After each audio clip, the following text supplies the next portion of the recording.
Avec cette semaine dans Sagacité, Zina Idvinrer, Jamal Laoussen, Saïda Bouzbda, Claude Lanel et Mohamed Nineflas.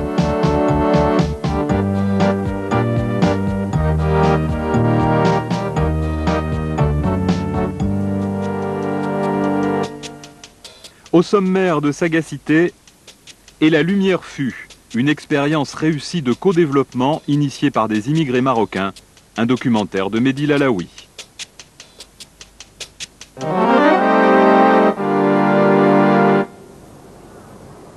C'est ici, à l'Argentière-la-Bessée, dans les Alpes de Haute-Provence, que tout a commencé. En 1983, l'usine Péchinet annonce sa fermeture. Le plan social qui accompagne cette décision prévoit une aide au retour au pays pour les travailleurs immigrés qui le désirent. Ils seront 54 à faire ce choix et à le lier à une opération de développement de leur village d'origine, avec deux priorités, l'eau et l'électricité. Une initiative de coopération décentralisée entre la France et le Maroc qui s'accompagnera de la naissance de l'association Migration et Développement, dont Jamal Laoussen fut l'un des fondateurs. Tout de suite, en 1983, nous avons l'annonce que dans le cadre d'une restructuration de l'industrie de l'aluminium, notre usine faisait partie des 12 usines qui vont fermer en France. Et parmi eux, il est le premier pratiquement à fermer.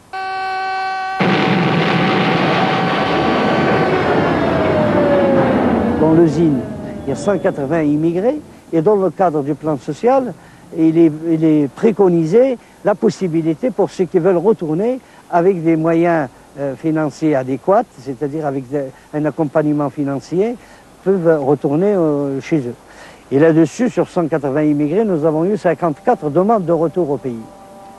Au début, tout brut, ce qui sort, c'est qu'il faut accompagner les 54 personnes, voir comment mutualiser leurs primes de licenciement, essayer de les accompagner dans leur installation dans le pays. Et c'est à partir de là qu'on s'est posé la question, retourner au pays, comment et dans quelles conditions. Et on a créé l'association qui s'appelle Migration et Développement et qui maintenant s'occupe plus généralement du développement local en lien avec l'immigration. Quand on est arrivé sur place et qu'on a analysé pendant 6 mois les choses, c'est en 85 ça. En 86, on a vite découvert qu'il ne peut pas y avoir une réinsertion dans le pays d'origine sans minimum de développement. Les gens, quand ils ont de quoi à manger, quand ils ont de quoi à vivre, ils ne quittent pas son pays pour venir à un autre. Donc il faut s'attaquer aux causes de l'immigration, c'est l'essentiel. Et pour moi, le co-développement, c'est ça.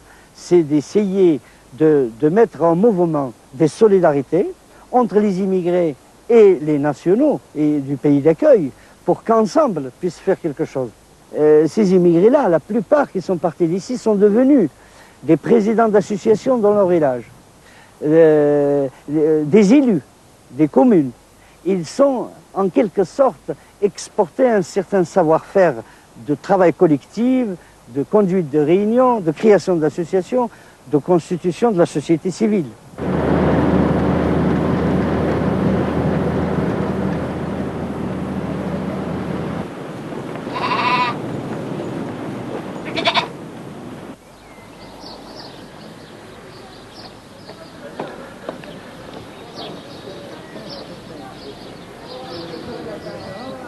Ce village, c'est le premier village sur lequel les premières actions de migration et de développement ont eu lieu, juste après la Constitution, à l'Argentière. Le village est devenu un peu, si j'ose dire, un champ d'études, d'expérimentation. C'est là qu'on a découvert que les gens dépensaient environ 800 dirhams, l'équivalent presque de 15 jours de travail, pour s'éclairer. Ils dépensent ça en bougies, en gaz, etc. Et le fait qu'on s'est fixé l'objectif que tout le monde doit avoir l'électricité, on s'est posé la question des gens qui sont pauvres. Alors les immigrants ont cotisé, les villageois ont participé, et on a mis l'électricité à tous les pauvres.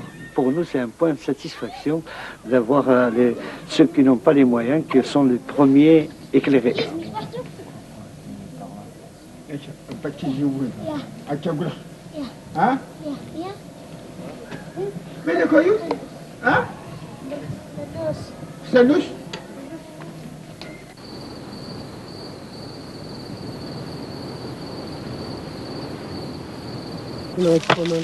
Dans cette région de l'Anti-Atlas, c'est l'eau qui est la principale préoccupation des habitants. Après 7 années de sécheresse, l'association villageoise a su reconquérir le désert grâce à l'installation d'une pompe hydraulique.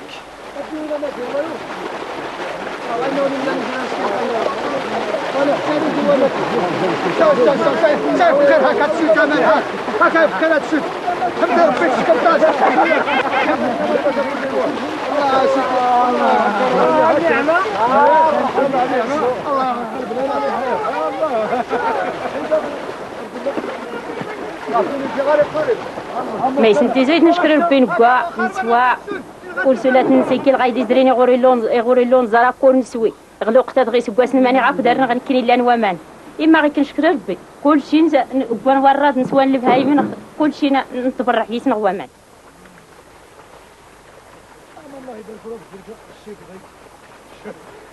إلين متنخت المرا تودون 3 شجرات هاد اللي قديمين اللي قرن من بعد الحمد لله غير كاز غير لوانيه حيان 3 شجار الحياه دارنا غير النبات الشعير غير القمح الخضاري جميع المسائل حيان دارنا غير خير وعلى خير.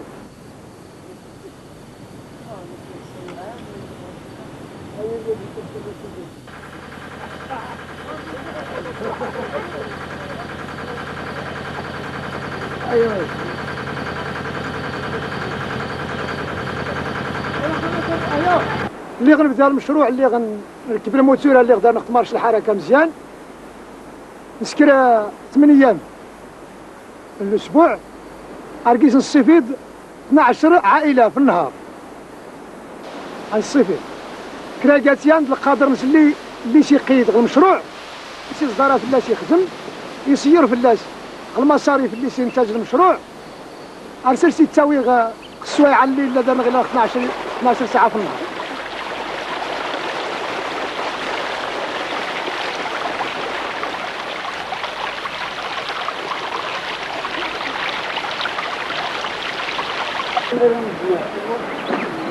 أنا لا تسير عن إيش نشوفين أنا؟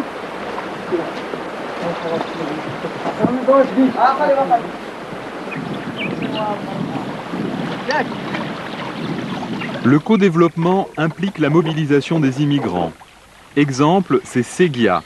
Ces canaux en plein air qui courent sur des kilomètres jusqu'aux cultures ont été construits dans le cadre de chantiers-échanges auxquels participent des jeunes de France.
مثلا زي الزنزه الخضر تاني نغدي الزنزه الشعيره نغتكرا اركيسي الساغي مي كيتكمين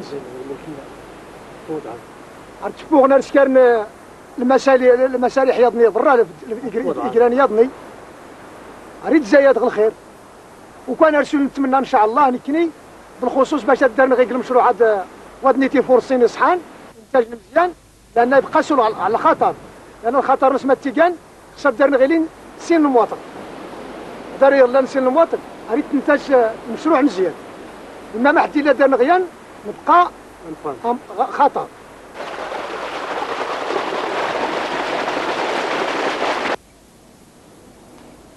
Il y a là un aller-retour permanent entre des savoirs venus d'ailleurs et des savoirs existants depuis des siècles auxquels il faut redonner vie. Il va en être de même au niveau de la restauration du bâti, il va en être de même au niveau de l'artisanat, qui va devenir aujourd'hui un des aspects les plus intéressants de ce qui est l'une des caractéristiques migration-développement, c'est-à-dire quand même le développement local et global. Il n'est plus seulement question d'électrifier, c'est électrifier, mettre en place de l'hydraulique, faire des routes, des actions de santé, aujourd'hui des actions d'école non formelles, mais tout ça dans un projet cohérent, à la fois au niveau d'un village et au niveau d'un ensemble de villages par cette fédération des associations villageoises.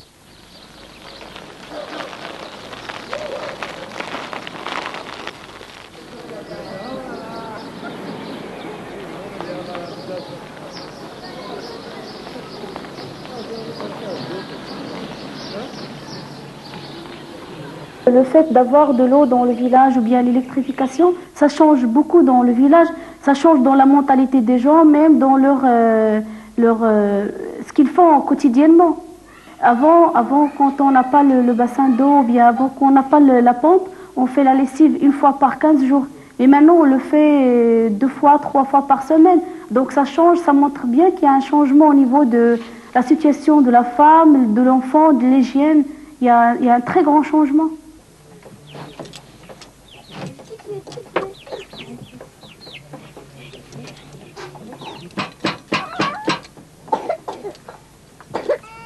عرقيس نتزلب غا كان يمكن معاونا يختعاون غير تتعاوننا امتاز الناس اشكون كنا هيا سطاتاتو داين الزع ورقيس بها نغوي والو ارتين ندفعها هاي مناصي الصندوق المناصه يمكن ناضي شاد كيسا يترور مسكر كيسا يمكن معاونا يترور غاينا يغدي زوج يما نكرنا نغادر تاختي دي زوج غايدا كيسنا هاي وساختي. Alors les projets femmes, ce sont des projets génératrices de revenus qui sont destinés surtout aux femmes défavorisées. Parce qu'en identifiant les villages, en faisant des enquêtes pour les électrifier, on s'est rendu compte qu'il y a des femmes qui n'ont pas de revenus, qui sont soit divorcées, ou bien veuves, abandonnées, ou bien dont le mari est malade, ou bien quelque chose. Donc à ces femmes-là, on leur octroie des microcrédits en nature, la laine et les métiers à tisser, pour essayer un peu d'aider ces femmes et de travailler avec eux à subvenir à leurs besoins quotidiens. شهري اشكو هاي راس تلم غراس تسوق كني تراتكو تراتصوب ايوا خدمت لاقيت فدات في السوق فدات اتغم فدات عاد فدات تقرا فيقي الشغل غيك لا خدمت لاقيت بزاف اشكو ناحيه غاستي كتسوي تخدم ديس هاي غير كنا انا كارتيرين غار وين تضط وسولا كرينا غوينا نروم غاين غير كيف ديت سوت لي ميرتي ويتا تول متا ويت غاينا ترستي تسقرت خشار نوضان استويت تقرت تعدلت هاي ترقي الشغل شهر نوضان انا ولني خرجت سولتي تلمت سود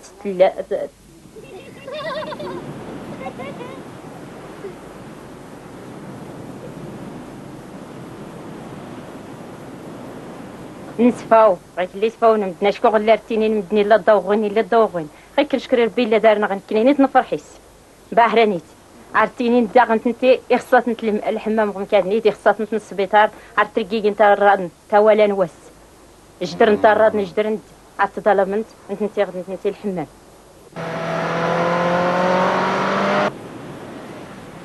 À Imgoun, le travail de l'infirmier est aussi itinérant. Bien qu'il dépende de l'État, c'est l'association villageoise qui a financé, construit et équipé le dispensaire.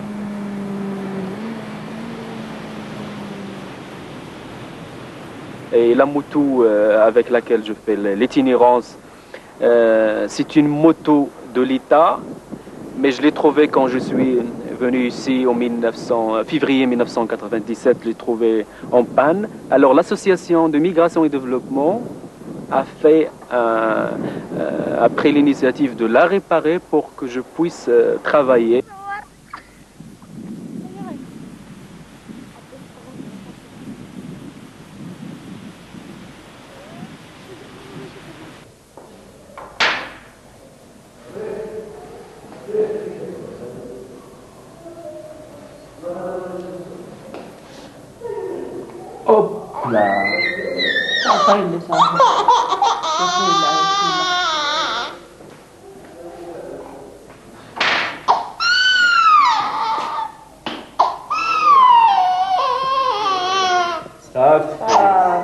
Quand on imagine l'inexistence de ce dispensaire, et on va imaginer toute sa population qui va se déplacer à 14 km, à 20 km pour atteindre et pour arriver chez le médecin ou bien à l'hôpital rural, on va trouver qu'on sera devant des problèmes énormes.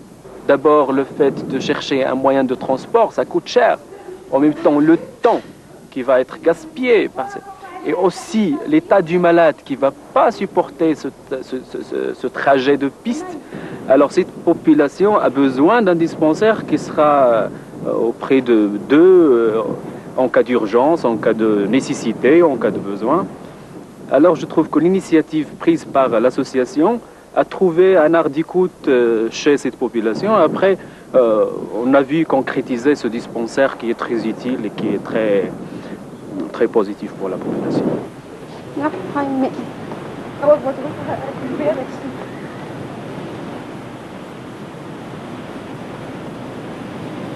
Awert est le 57e et dernier village à avoir été électrifié. Ici aussi, quels que soient leurs revenus, tous les villageois ont accès à l'électricité. Et l'association locale Migration Développement mène également sur place une expérience d'école informelle.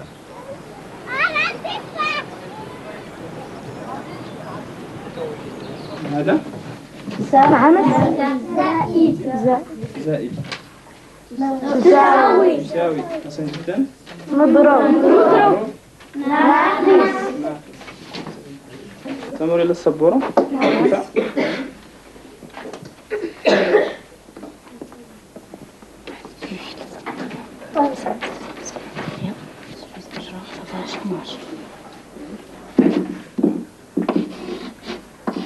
Comme vous voyez, c'est une région rurale. Elle est loin du centre, à presque 18 km. On est dans une classe de l'école non formelle. Enfin, je lui explique ce que ça veut dire l'école non formelle. L'école non formelle, c'est un projet mis en action par le ministère de l'Éducation nationale en partenariat avec des associations qui sont plus motivées dans le domaine. Enfin, les gens concernés par cette école-là, ce sont des populations les plus défavorisées, qui n'ont pas de la chance à aller à l'école, ou qui ont été à l'école, ils l'ont été par des problèmes ou par des causes relatives. Les gens concernés, ce sont les gens qui ont des âges entre 8 et 16 ans. Cette catégorie-là, elle est là pour qu'on la réintègre dans le domaine scolaire. Alors il y a encore une autre partie des populations qui viennent, qui ont les âges qui dépassent 16, enfin au-delà de 16. Alors ces gens-là, lorsqu'ils viennent à l'école, on les forme pour qu'on puisse les intégrer dans le domaine professionnel.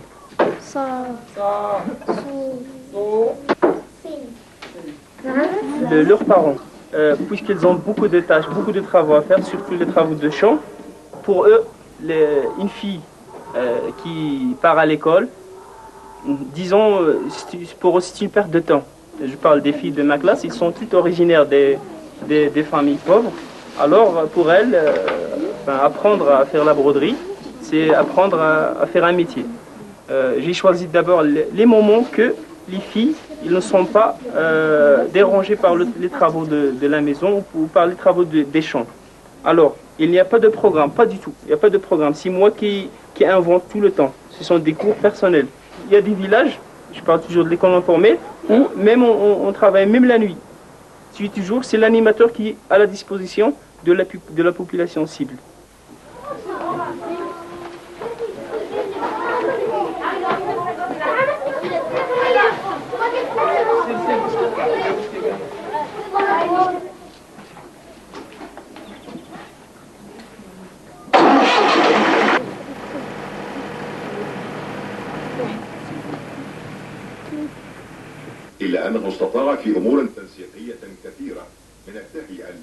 Que les gens étaient obligés de se lumer à la bougie puis aux lampes à pétrole, puis au butane, et ainsi de suite. J'ai dit, ça va pas, on va formuler une demande de l'électrification. Nous avons formulé une demande à l'association Migration. Celle-ci était très gentille. Il nous a répondu immédiatement. On a créé l'association villageoise parce que c'est moi qui les avais poussés à la demander. Et puis une équipe se mit à creuser et à faire un plan du village. Aussitôt, nous avons reçu une équipe de montage. Celle-ci a fait les travaux d'une façon très parfaite. Et les gens sont très contents. Les gens sortent maintenant dans les rues. Ils sont en plein, les rues sont en plein de gens qui jouaient, et les enfants et les femmes. Ça a changé beaucoup qu'auparavant. Tout au long de ces années où je suis allé dans l'anti-Atlas, ce qui a été particulièrement fort pour moi, c'est d'abord la rencontre des hommes et des femmes qui sont là-bas. Et il y a deux moments que je voudrais évoquer, mais j'en aurai beaucoup d'autres, mais il y a deux moments. Lorsque dans un village, lors d'une visite officielle, pendant les discours, etc., un vieux s'approche de moi, un vieux qui avait participé à la guerre de 39-45, et il s'approche de moi et me dit « Ouais, ne les écoute pas, c'est pas très intéressant, mais viens chez moi ce soir et puis tu verras ma femme debout ce soir grâce à l'électricité. » Et cette expression que reprend Jamal très souvent, « femme debout », dans la bouche de ce vieil homme, c'était pour moi considérable, c'est-à-dire cette image d'une femme qui, jusqu'alors, suivait avec la bougie et donc souvent accroupie pour les travaux ménagers, et qui tout à coup, avec l'électricité, se redresse. Il y a là quelque chose à la fois de très concret et de complètement symbolique. Bon. Et l'autre moment, c'est depuis que je m'occupe du projet d'école non formelle, au milieu de difficultés inouïes. Inouïes parce que dans beaucoup de classes, il n'y a pas eu pendant des mois ni table, ni chaise, ni tableau, que ces jeunes gens n'ont pas été payés pendant 6 mois, etc. Et ces jeunes gens, pourtant tous bac plus 4, c'est-à-dire pouvant espérer autre chose, et donc 10 ans lorsqu'on faisait les bilans tous les 2 mois, 10 ans toutes les difficultés rencontrées. Et la liste était longue. Et quand je leur demandais, et il y a quelque chose de positif, à peine si j'osais poser la question, et cette formidable expression reprise par tous, oui, on a retrouvé un sens à notre vie. Et ça, à partir de ça, tu n'as plus le droit de te poser la moindre question. Tu dois continuer, même si ça va être difficile, même si pour eux-mêmes c'est difficile, parce qu'il y a là une formidable leçon d'espérance, en fait.